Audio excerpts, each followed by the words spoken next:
Angin sendawa, gembung, sakit perut, tercekik, bertigo. Rupanya anxiety.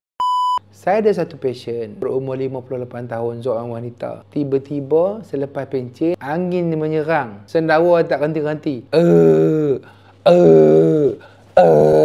Tak hilang-hilang. Makan ubat angin tak hilang. Makan ubat gembung tak hilang. Pergi urut hilang sekejap, datang balik. Lepas tu kepala dia pening, melayang, rasa nak jatuh. Perut ni rasa memusi, memulai. Berbunyi krok, tak henti-henti dia kata. Sapu minyak pun tak hilang. Makan ubat, makan semua ubat dah tak baik-baik juga. Makan pedas tak boleh. Makan sayur tak boleh. Makan benda berangin tak boleh. Tak tahulah macam mana lagi nak makan. Dia pergi jumpa doktor, cek ECG, skop perut, scan perut, buat x-ray, semua, skop semua dah buat. Doktor kata dia ada angin, dia ada gastrik, dia ada GERD.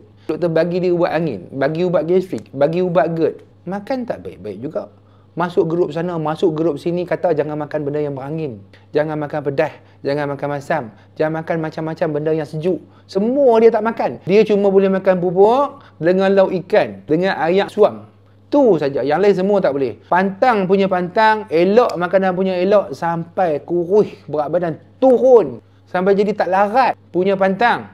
Tapi tu pantang punya pantang, tak baik-baik juga. Duk makan ubat angin, ubat gastrik, ubat GERD, tak baik-baik juga. Pergi urut pun tak baik juga. Dah pening kepala. Tengok-tengok dekat TikTok, nampak muka Dr. Man. Mai lah nak try tengok kokok dah berkesan jumpa dengan saya. Saya mai tengok-tengok dia. Doktor, bini saya ni, kalau dia lena, dia tak ada bunyi. Kalau dia boleh bowling, tak ada bunyi. Saya kata ni anxiety. Doktor, angin doktor. Memang doktor dia pun picit.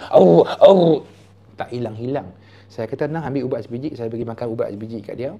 Ubat angin. Ubat apa doktor? Ubat angin. Saya pun bagi kat dia. Saya bagi kat dia Zenet 0.5 mg. Dia dah rasa. Hang tahu tak jadi apa? 15 minit sendawa tadi berhenti. 15 minit lepas tu dia punya tercekik, dia punya angin, kembung semua hilang habis ni. Tak ada lagi sendak-sendak perut dia. Kata ada lagi tak? Tak ada. Dia mai tu, dia naik tangga nak jumpa saya tu melelong kan. Saya kata kat dia, melelong lagi tak? Tak ada. Tak pening dah. Saya kata bengah, bawa dia jalan. Saya bawa dia jalan, suruh dia lompat. Tak pening. Tak ada apa, langsung apa pun tak pening. 20 minit kan, 15 minit. Hilang semua simptom.